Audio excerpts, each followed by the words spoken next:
আজকের ভিডিওতে দেখব বিয়েবাড়ি অথবা জন্মদিনের অনুষ্ঠানে ব্যবহৃত বেলুন কিভাবে তৈরি হয়।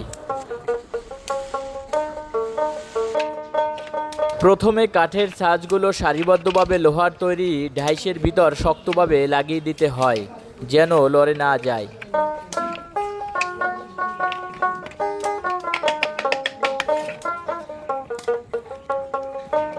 এরপর লিকুইড রাবারের সাথে ড্রামের মধ্যে বিভিন্ন প্রকারের কালার মিক্স করে ভালোভাবে মিশিয়ে নিতে হয়।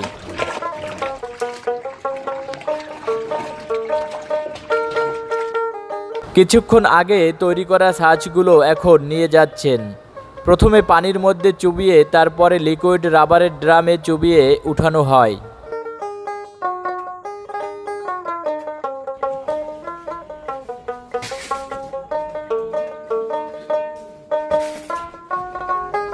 বেলুন তৈরির জন্য কয়েক লেয়ার প্রয়োজন, যার কারণে লিকুইড রঙের ড্রামের মধ্যে কয়েকবার ডাইসগুলো চুবিয়ে নিতে হয়।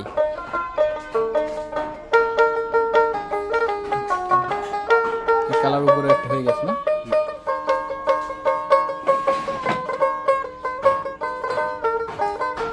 রং সহ সমস্ত প্রসেস শেষ করে এখন নিয়ে যাওয়া হচ্ছে রোদে শুকানোর জন্য। 20 থেকে 30 মিনিট রোদে শুকালে বেলুনগুলো সম্পূর্ণরূপে প্রস্তুত হয়ে যায়।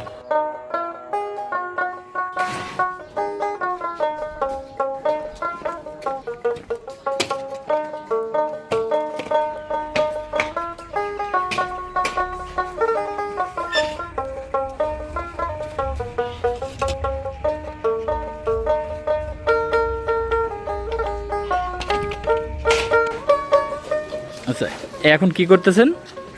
রিং বানাইতেছি। বেলুনের রিং তৈরি করতেছেন,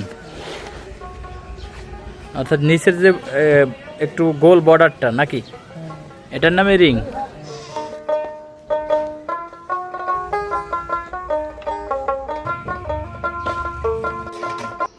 ভাই এগুলো কি হয়ে গেছে? জি, এগুলো শুকায় গেছে। এখন বের করবেন? জি। আচ্ছা,